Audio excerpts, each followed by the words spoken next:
Di tanggal 15 Januari 1947, tepatnya di Leimert Park di Los Angeles, seorang anak dan ibunya yang lagi jalan-jalan nggak sengaja nemuin mayat. Mukanya itu udah rusak dan badannya kebelah jadi dua. Tapi anehnya, mayatnya itu bersih banget, nggak ada bercak darah sama sekali. Nah, setelah diinvestigasi, ternyata mayat itu adalah Elizabeth Short yang sekarang dikenal dengan julukan Black Dahlia. Hai guys, terima kasih udah mampir ke video ini. Aku Reza Credit Card dan sekarang kamu lagi ada di segmen Batagor.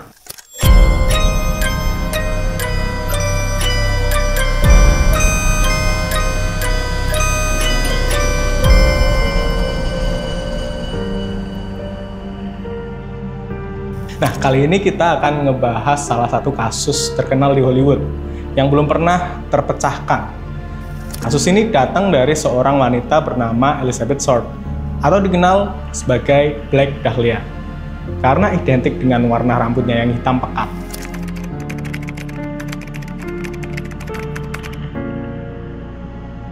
Dia lahir di Boston pada 29 Juli tahun 1924 dan merupakan anak ketiga dari 5 bersaudara.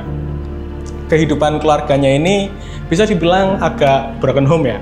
Soalnya mereka ini hidup di masa-masa The Wall Street Crash yang ada di tahun 1929, di mana saat itu pasar saham lagi anjlok-anjloknya.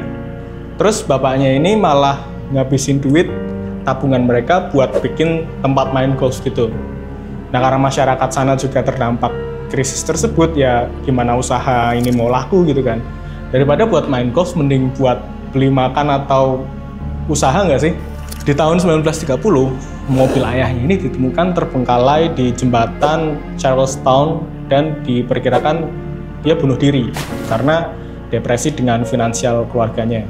Apalagi dia punya 6 kepala yang harus dinafkahi. Keadaan ini itu ngebuat ibunya, Elizabeth Short, mau nggak mau harus kerja untuk menuhin kebutuhan anak-anaknya.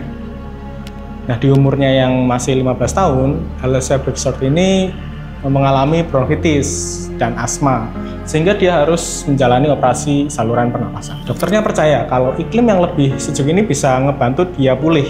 Selama masa pemulihan, ia tinggal bersama keluarga temannya di Florida, wilayah yang iklimnya itu lebih hangat, lebih aman, lebih nyaman gitulah ya. Karena hal ini pun dia terpaksa harus putus sekolah.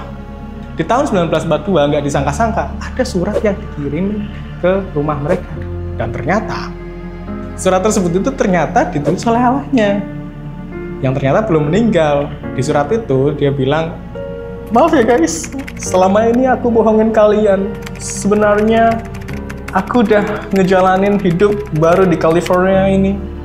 Tapi kalau kalian mau kesini ya enggak apa-apa.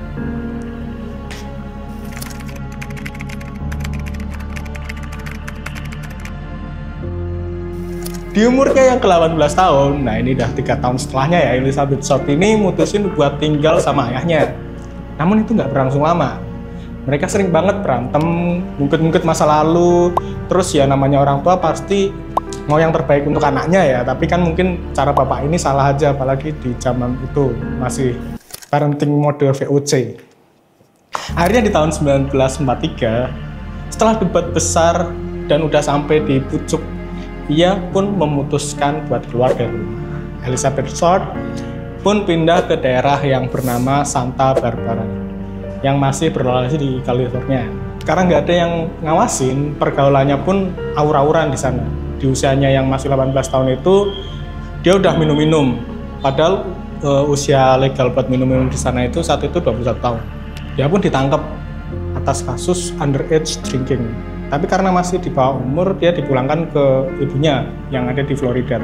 Di tahun yang sama, dia ketemu sama petugas tentara bernama Mayor Matthew Michael Gordon Jr. Ngelihat Elizabeth yang cantik banget, mereka itu akhirnya jalin hubungan yang lebih dari sekedar teman. Gordon pun ngelamar dan Elizabeth nerima dia. Tapi buat nikah, Elizabeth harus nunggu. Soalnya Gordon harus menjalani masa pemulihan karena dia habis jatuh dari pesawat. Dan asnya, Gordon ini terlibat kecelakaan pesawat untuk yang kedua kalinya saat menjalankan tugas.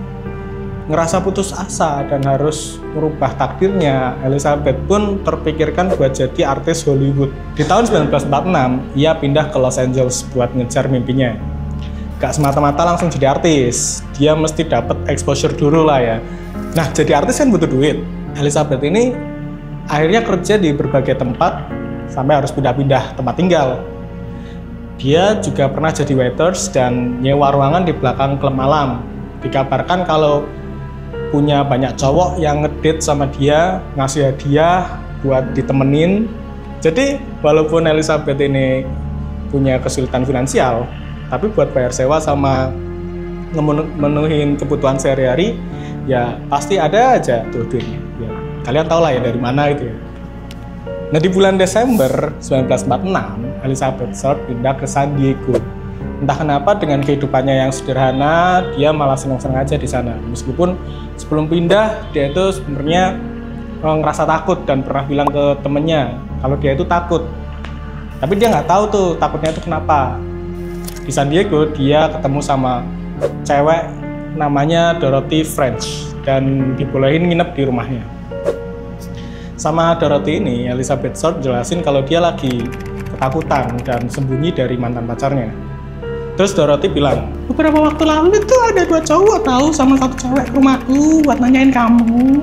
Ngedengerin hal itu, Elizabeth itu shock dan mutusin buat pindah dari rumahnya Dorothy daripada kenapa-napa kan ya.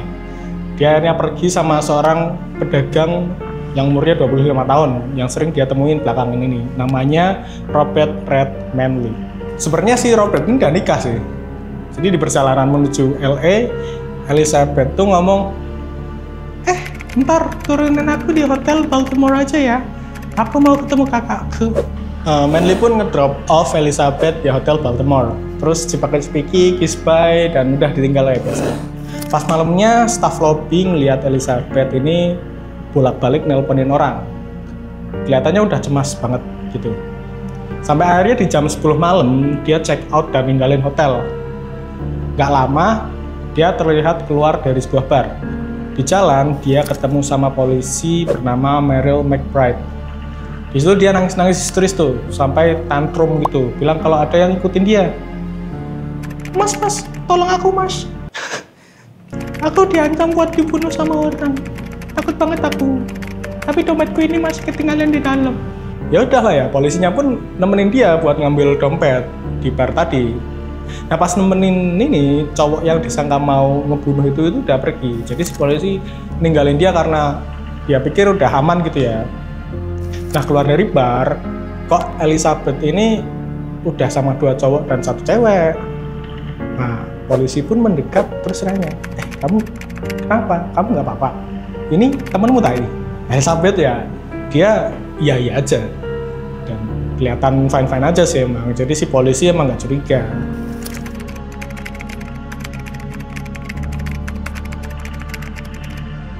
Di tanggal 15 Januari 1957, tepatnya di Leimert Park di Los Angeles, seorang anak dan ibunya yang lagi jalan-jalan nggak sengaja nemuin mayat. Mukanya itu udah rusak dan badannya kebelah jadi 2. Tapi anehnya, mayatnya itu bersih banget, nggak ada bercak darah sama sekali.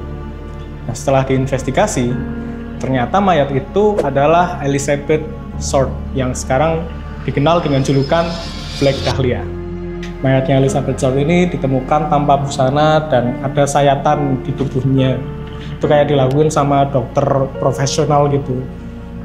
Yang jelas bukan orang biasa lah yang bisa ngelakuin itu ya. Organ dalamnya juga udah dikeluarin, bahkan nggak ada bercak darah yang berarti mayat itu udah dicuci dan dikeringkan sama pembunuhnya. Mukanya tuh memar-memar, kayak habis ditonjokin dan mulutnya itu udah disayat. Karena kasus pembunuhan ini tuh bersih banget, polisi sampai susah nyari pelakunya. Polisi menginterogasi semua orang yang sempat berhubungan sama Elizabeth. Bahkan saudaranya yang bernama Virginia, yang katanya waktu itu mau ketemuan di hotel. Setelah ditanyain, ternyata Virginia dan Elizabeth ini nggak pernah ngerencanain buat ketemu saat itu. Nah, beberapa hari setelah kematiannya, seorang pemuda nelpon kantor polisi yang menangani kasus Elizabeth dan ngaku kalau dia ini pelaku pembunuhan tersebut. Halo, ini kantor polisi ya? Oh ya, ini saya. Oh ini Pak, saya yang membunuh si Elizabeth Pak. Nah, saya mau nyerahin diri aja sih, gimana kalau kita ketemuan di sini aja, jauh dia. Si polisi sebenarnya ragu, tapi tetap datang ke lokasi pertemuan mereka. Udah ditungguin, ternyata yang nggak datang. Terus si polisi ini dapat telepon lagi. Maaf nih, kayaknya kalau saya nyerahin dengan cuma-cuma nggak asik ya. Gini aja. Saya kirim barang-barangnya Elizabeth biar kalian percaya. Udah gitu. 3 hari kemudian polisi menerima paket surat yang berisi akte kelahiran, business card, foto, dan secarik kertas bertuliskan nama dan alamat. Pengirimnya itu nggak diketahui, dan pinternya lagi tersangka nulis surat dengan motongin kata-kata dari koran terus ditempelin biar nggak ketahuan tulisan tangannya. Paket tersebut juga dibersihin pakai bensin, sama kayak mayat Elizabeth. Jadi polisi nggak dapat clue apa-apa. Ada sekitar 750 petugas yang ikut investigasi kasus ini. Namun sehingga sekarang kasus ini belum juga terpecahkan. Ada beberapa spekulasi sih terkait pembunuhan sebenarnya. Bahkan banyak yang menghubungkan kasus ini dengan Cleveland Torso Murders sepanjang tahun 1943 hingga 1949. Memang banyak ditemukan kasus pembunuhan misterius di Los Angeles yang juga melibatkan mutilasi terhadap korban-korbannya, yang khususnya ini korbannya itu gadis-gadis muda. Motif pembunuhannya itu nggak diketahui, dan mengingat ini udah tahun 2025 ya, kemungkinan pembunuhnya ya juga udah meninggoy atau udah tua banget, maka kasus ini nggak pernah terpecahkan. Gimana menurut kalian guys? Share di bawah ya. Terima kasih udah menonton, jangan lupa like, comment, subscribe biar kamu nggak ketinggalan konten seru lainnya.